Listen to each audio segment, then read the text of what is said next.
말씀은 마태복음 23장 1절부터 12절까지입니다. 마태복음 23장 1절부터 12절 말씀. 한 목소리로 읽도록 하겠습니다.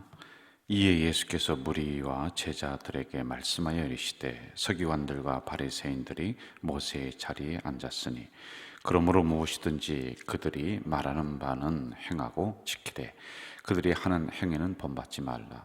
그들은 말만 하고 행하지 아니하며 또 무거운 짐을 묶어 사람의 어깨에 지우되 자기는 이것을 한 손가락으로도 움직이려 하지 아니하며 그들의 모든 행위를 사람에게 보이고자 하나니 곧 그 경문띠를 넓게 하며 옷수를 길게 하고 잔치의 윗자리와 해당의 높은 자리와 시장에서 문안받는 것과 사람에게 랍비라 칭함을 받는 것을 좋아하느니라. 그러나 너희는 랍비라 칭함을 받지 말라. 너희 선생은 하나요 너희는 다 형제니라. 땅에 있는 자를 아버지라 하지 말라.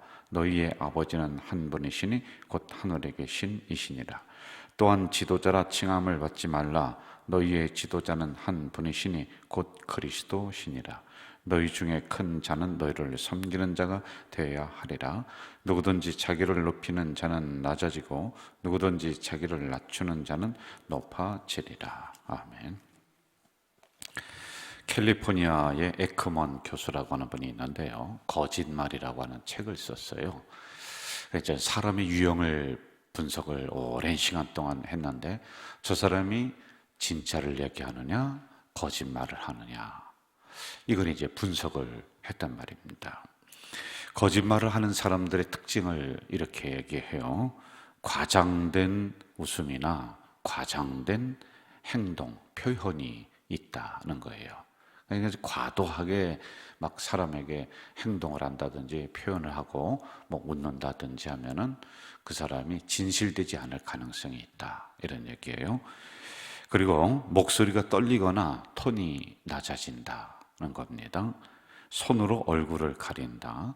그리고 사람의 눈을 마주치지 못하고 자꾸만 피하게 된다라고 하는 겁니다.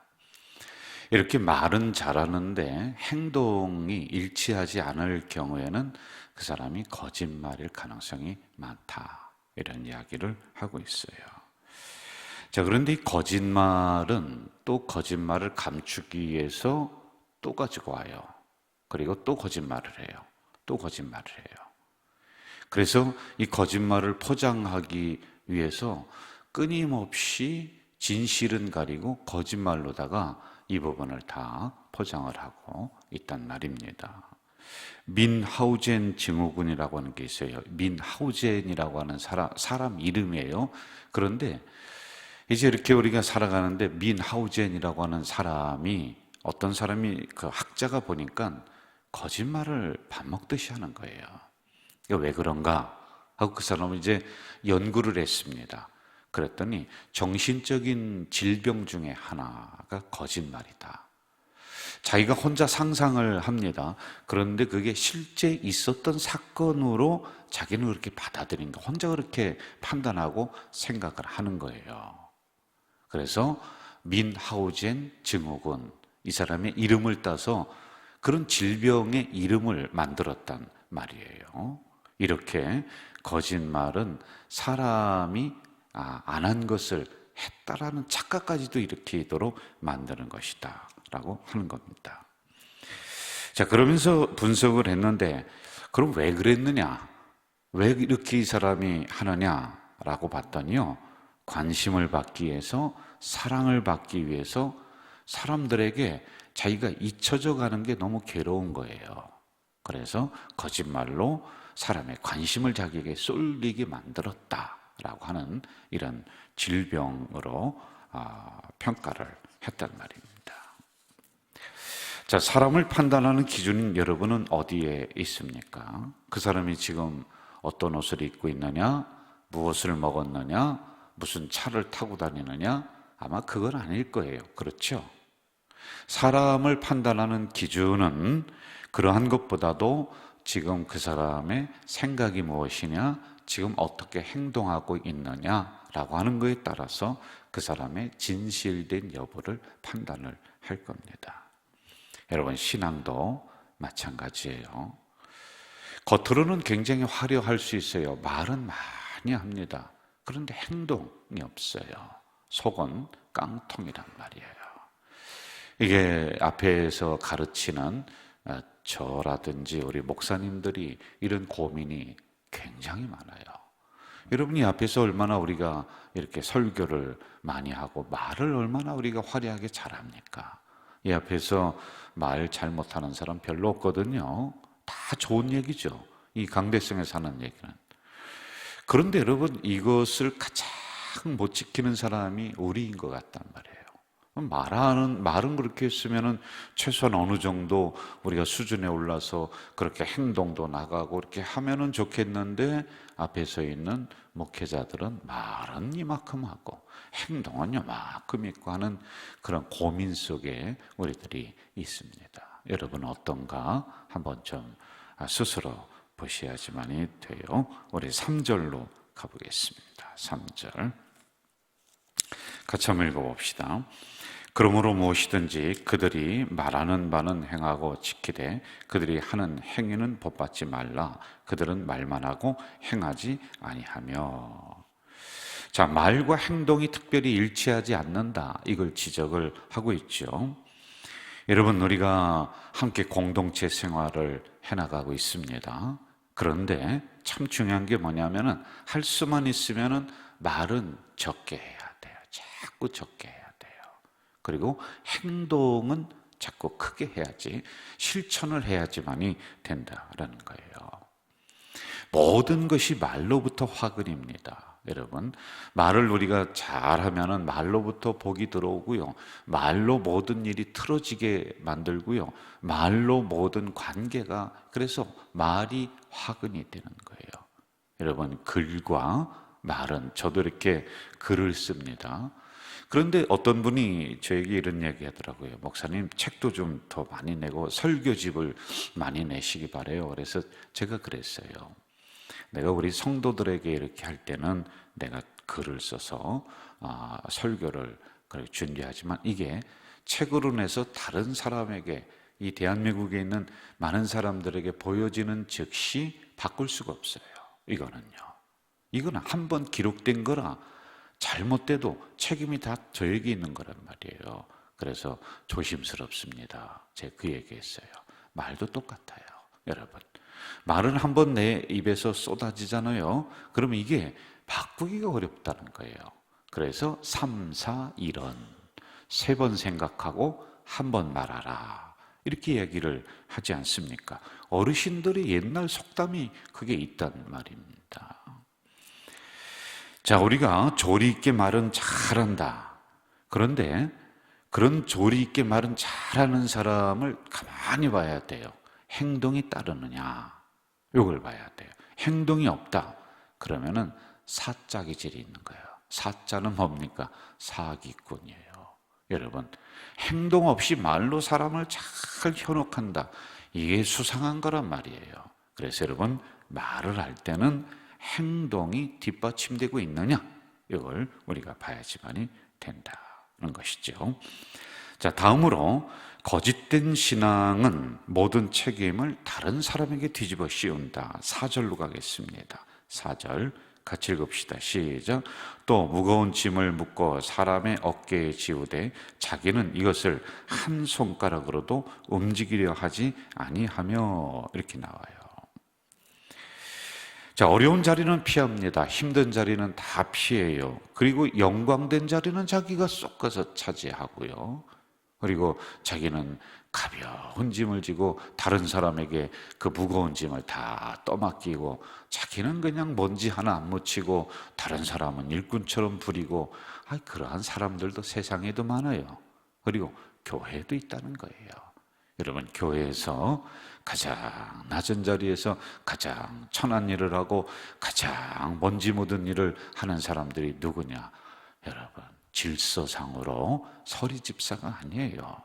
장로님이에요. 안수 집사님이에요. 권사님들이에요. 교회는 거꾸로 세상과 거꾸로 돼 있단 말입니다. 그런데 그런 자리에 내가 가면 갈수록 점점 자기는 짐도 안 지고 헌신하는 자리에 가지도 않고 그리고 다른 사람에게 무거운 짐만 이렇게 지으며 다닌다. 이러한 사람의 신앙도 우리가 깊이 살펴야지만이 된다라는 겁니다. 이렇게 모든 것들이 일어나는 상황 속에 이것은 내가 해야 될 내 사명입니다 라고 하는 그런 자세들, 이거 버리지 말아야 돼요. 여러분, 사람의 신앙의 처음과 끝이 꾸준한 게 좋지 않습니까? 사람이 자꾸만 왔다 갔다 변하면 안 돼요. 처음에 예수 믿을 때와 그 장로님으로 올라가서 올라가는 것도 아니에요. 질서상 그렇게 됐는데 그때도 사람이 변함이 없이 꾸준하게 그런 자리를 지킨다. 그럴 때 우리 성도들이 박수치고 역시 우리가 참 사람은 잘 본다, 이런 이야기가 나오지 않겠습니까? 장로님뿐만이 아닙니다. 여러분도 마찬가지다라고 하는 거예요. 자, 다음으로 거짓된 신앙은 사람 앞에서만 잘 보이려고 한다. 5절과 5절에서부터 7절 같이 합시다. 5절부터 7절 시작. 그들의 모든 행위를 사람에게 보이고자 하나니 곧 그 경문띠를 넓게 하며 옷수를 길게 하고 잔치의 윗자리와 회당의 높은 자리와 시장에서 문안받는 것과 사람에게 랍비라 칭함을 받는 것을 좋아한다. 이제 6가지를 주님께서는 말씀하고 있어요. 사람에게 잘 보이려고만 하는 신앙은 거짓된 신앙이다. 첫째, 어떤 신앙이냐? 사람에게 보이고자 경문을 넓게 했다, 이렇게 나와요. 여러분, 경문이라고 하는 것은요, 하나님의 말씀, 신명기, 구약 성경 있잖아요. 여기에 있는 그 말씀, 특정된 말씀이 있어요. 이것을 이렇게 기록을 해서 이런 함이 있어요. 이런 함에 그 말씀을 넣고서 가지고 다니는 거예요. 그리고 시간 날 때마다 수시로 이 상자 안에 있는 말씀을 꺼내서 다시 읽어보는 거예요. 이렇게 읽고 또 이 상자 안에 넣고 이렇게 다닙니다. 자, 그런데 처음에는 이 상자가 요만하고 요만큼 두꺼웠어요. 그런데 점점점 지나면서 어떻게 되냐면은 이만큼 두껍게 되고요, 또 이만큼 크게 돼요. 그리고 겉에는 그냥 나무로다가 만드는데 그 다음에는 시간 지나면서 이렇게 딱지도 붙이고 금박이도 하고, 그러니까 화려하게 되는 거예요. 이게 왜 그러냐면은 이렇게 화려하게 만들면 내가 하나님을 더 많이 사랑한다, 하나님은 나를 더 귀하게 여긴다, 이걸 겉으로다가 표현을 하려고 이렇게 해버렸단 말입니다. 그 당시에 그게 만연하게 이렇게 있었다. 그런데 그런 신앙은 거짓된 신앙이다. 여러분, 이 상자가 뭐가 중요하겠습니까? 그 안에 들어있는 말씀이 더 중요하고, 그거보다 그 말씀을 지키는 나의 행동이 더 중요하죠. 그렇지 않겠어요, 여러분? 그리고 두 번째, 옷수를 크게 했다, 이렇게 나와요. 옷술이라고 하는 것은 목회자들이, 저희들이 이렇게 정해진 이런 셔츠가 있어요. 이런 게 있습니다. 그때 당시에도 그 선생이나 랍비들은 이렇게 옷술이라고 해서 늘어뜨리는 게 있습니다. 그런데 그게 규격이 있습니다. 저도 이게 규격이 있잖아요. 그 여기에 딱 맞으면 좋잖아요. 그런데 이것을요, 이만큼 크게 하는 거예요. 그러면 내가 더 거룩하게 보인다, 이렇게 사람들이 겉으로만 치장을 해 나갔다. 그런 사람은 거짓된 신앙의 가능성이 많다, 이걸 지적을 하고 있습니다. 세 번째, 잔치의 상석에 자꾸만 앉으려고 한다.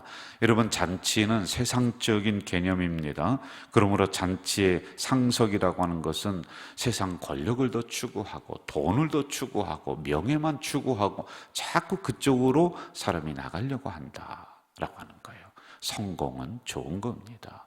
그런데요, 이러한 부분이 지나쳐서 하나님의 자리에 자꾸 그러한 것들을 올려놓고 권력 지향적, 물질 지향적, 이렇게 되면은 문제다라고 하는 것이죠. 그리고 네 번째, 회당의 상좌에 앉았다. 여러분, 회당이라고 하는 것은 오늘의 교회를 말합니다. 상좌라 높은 자리를 말하는 거예요. 여러분, 과연 우리 교회에서 높은 사람이 누구일까요? 담임 목사일까요? 아니에요. 어림없는 소리 하지 마세요. 제가 볼 때요, 가장 귀하게 여긴다 그러면은요, 하나님이 볼 때 어떤 사람이냐, 저기 구석에 앉아서 이름 없이 늘 기도의 자리에 있는 그런 분들이 귀하지요. 뭐 앞에 있는 제가 뭐가 귀하겠습니까? 이게 상자입니까? 여기가요? 높은 자리입니까? 아니에요. 여기는 심판의 자리요, 여기는 섬김의 자리요, 성도들이 하나하나 살펴보는 자리가 이 자리예요. 이 자리는 두려운 자리예요. 높은 자리가 아니에요. 여러분 와서 이 담임 목사 자리에 한번 서보세요. 눈이 몇천 개가 저를 바라보고 있어요. 그래서 어려운 자리예요. 항상 성전에서는, 항상 교회에서는요, 우리는 상자가 아니라 낮아짐의 자리에 있어야 돼요. 겸손해야 돼요. 그래야지 진실된 신앙이다 라고 하는 것이죠. 다섯 번째, 일반 시장에 가서도 존경을 받으려고 한다. 일반 시장이라고 하는 것은 사람들이 살아가는 삶의 터전입니다. 거기서 자기를 포장하는 거예요. 그냥 진실되게 자기의 모습대로 살아가면 돼요. 그리고 여섯 번째, 랍비라는 소리를 듣기를 좋아한다. 여러분, 거짓된 신앙은 내가 1인자다, 나는 선생이다, 나는 최고다, 나는 박사다, 나는 뭐다. 그런 이야기를 듣기를 좋아하는 거예요. 여러분, 제가 교회에서 허락해 주셔서 공부를 마치고 박사학위를 받았어요. 박사학위를 받으면요, 가운을 입는데 가운에 무슨 표시를 하냐면 여기다가 빨간 줄로 하나, 둘, 셋, 하나, 둘, 셋, 요거 표시를 하게끔 돼 있어요. 이것도 사실은 없었던 걸 만든 거예요. 일부러 만든 거예요. 왜냐하면 나는 박사다, 이 표시거든요. 이 표시. 그런데 저는 그게 무슨 소용이 있겠습니까? 여러분, 교회에서는 1인자 소리 그거 듣는 거 좋지 않습니다. 그런데 거짓된 신앙들은 자꾸 무엇인가를 표시해서 나는 이만큼 있다, 나는 이만큼 배웠다, 이걸 자꾸 표현을 하려고 한다라고 하는 그런 이야기입니다. 가장 피해야 될 것은 신앙의 거짓, 포장, 이런 부분들이란 말이죠. 자, 이제 8절과 9절로 가보겠습니다. 8절, 9절 같이 읽어봅시다. 시작. 그러나 너희는 랍비라 칭함을 받지 말라. 너희 선생은 하나요, 너희는 다 형제니라. 땅에 있는 자를 아버지라 하지 말라. 너희 아버지는 한 분이시니 곧 하늘에 계신 이시니라. 선생이라 하는 소리 듣기 좋아하지 말라. 잘난 척하지 마라. 전문가라면서 그렇게 교만 떨지 말라. 성경 좀 배우고 알았다고 다른 사람 깔보지 말라. 그럴수록 성경 많이 알고 많이 배울수록 여러분 어떻게 돼요? 더 책임성 있게 행동해야 되잖아요. 그리고 더 낮아져서 섬겨야 되잖아요. 그러려고 배운 거 아닙니까? 위에 가서 명령하고 그러려고 성경 우리가 많이 배우고 합니까? 그렇지는 않단 말입니다. 그래서 우리는 더 낮아져야 된다. 그러나 사람들은 랍비라 칭함을 받는 걸 좋아한다. 그렇게 하지 마라 라고 하는 말씀입니다. 그러면서 이어서 하시는 말씀이 땅에 있는 자를 아비라 하지 마라. 땅에 있는 자를 아버지라 하지 마라는 거예요. 여러분, 이게 무슨 소리입니까? 우리가 좀 구분해서 봐야 돼요. 땅은 권력, 돈, 조직, 힘, 사람, 제도, 이게 땅이란 말입니다. 여러분, 이거 인간이 살아가는데 필요한 것들이에요. 그런데 그것을 아버지라 하지 마라. 아버지는 뭐예요? 우리 인간의 근본이에요. 아비는 근본 아닙니까? 아버지 있어야지 내가 태어나잖아요. 여러분, 이 말씀은 뭐냐면은 살아가는데 필요한 것들이 돈이요, 명예요, 조직이요, 뭐 이런 것이지만은 그것을 나의 인생의 근본으로 삼지 마라. 나의 인생의 근본은 하나님이다. 이걸 바꾸지 마라 라고 하는 거예요. 필요성은 인정합니다. 돈 필요하잖아요. 그런데 그게 아버지가 되면 안 된다는 거예요. 권력, 명예, 명예도 좋은 거예요. 그런데 그게 아버지가 되면 안 된다는 거예요. 아버지는, 근본은 하나님이다. 그러면 나머지 것들은요, 부수적인 부분들이고 있을 수도 있고 없을 수도 있어요. 모든 사람이 다 돈이 있습니까? 여러분이 모두 권력을 다 가졌습니까? 있을 수도 있고 없을 수도 있단 말이에요. 그런데 그것을 아버지로 삼으면 안 됐다. 근본이 아니다 라고 하는 말씀이란 말입니다. 자, 그러면서 결론적으로 그렇다면 진실된 신앙은 어떠한 신앙이냐? 11절, 12절 우리 같이 읽겠습니다. 11절, 12절 시작. 너희 중에 큰 자는 너희를 섬기는 자가 되어야 하리라. 누구든지 자기를 높이는 자는 낮아지고 누구든지 자기를 낮추는 자는 높아지리라. 이게 진실된 신앙의 사람이다 라고 하는 겁니다. 어거스틴이라는 사람이 있습니다. 위대한 성자예요. 지금까지도 존경받아요. 그가 20, 30대는 타락했습니다. 사생아도 났어요. 매일 술에 쩔어 살았습니다. 이단 종교에 깊이 빠지기도 했어요. 그런데 그 뒤에서 어머니가 따라다니며 늘 기도했어요. 나중에 그가 변화를 받습니다. 그래서 최고의 성자의 자리까지 그가 올라가게 됐지요. 수많은 사람이 존경하고 그를 따릅니다. 그러면서 제자들이 물어요. 선생님, 어떻게 하면 선생님같이 될 수 있습니까? 우리가 신앙생활 하는데 하나님을 믿는데 최고의 덕목이 무엇입니까? 우리가 무엇을 위해서 열심히 노력을 해야 될까요? 했더니 그분이 있다가 그래, 세 가지가 있는데 첫째, 겸손해야 된다. 알겠습니다. 그럼 두 번째는 뭡니까? 두 번째도 겸손해라. 그러면 세 번째는 뭡니까, 선생님? 세 번째도 겸손해야 된다. 이렇게 말씀을 하셨답니다. 여러분, 우리는 항상 높은 자리 가려고 추구하는데 그러지 말고요. 교회에서는 나는 꼬뚜바리입니다. 나는 겸손한 존재, 낮아지는 존재입니다. 이렇게 저부터, 그리고 장로님들부터, 우리 안수 집사님, 권사님, 모든 성도들이 우리 성도님이 상석에 앉고 나는 말석입니다. 그 무거운 짐은 제가 지겠습니다. 이러한 공동체가 돼야 되잖아요. 여러분, 우리가 세상과 똑같으면 이게 뭐가 교회입니까? 그래서 우리 교회는 항상 낮아지고 겸손한 성도들로 가득 차야 돼요. 또 우리 성도들은 말과 행동이 일치돼야지만이 됩니다. 말은 적게 하고요. 그리고 진실된 신앙의 행동이 한 발짝 앞서면 됩니다. 이러한 사람은 하나님이 결국에는 높여주신다. 야고보서 4장 10절, 주 앞에서 낮추라. 그리하면 주께서 너희를 높이시리라.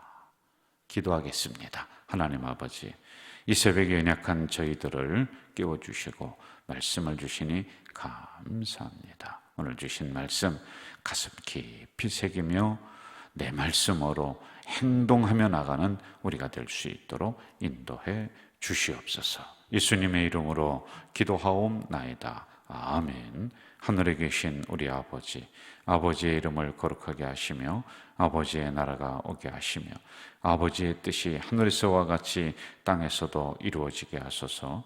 오늘 우리에게 일용할 양식을 주시고 우리가 우리에게 잘못한 사람을 용서하여 준 것 같이 우리 죄를 용서하여 주시고 우리를 시험에 빠지지 않게 하시고 악에서 구하소서.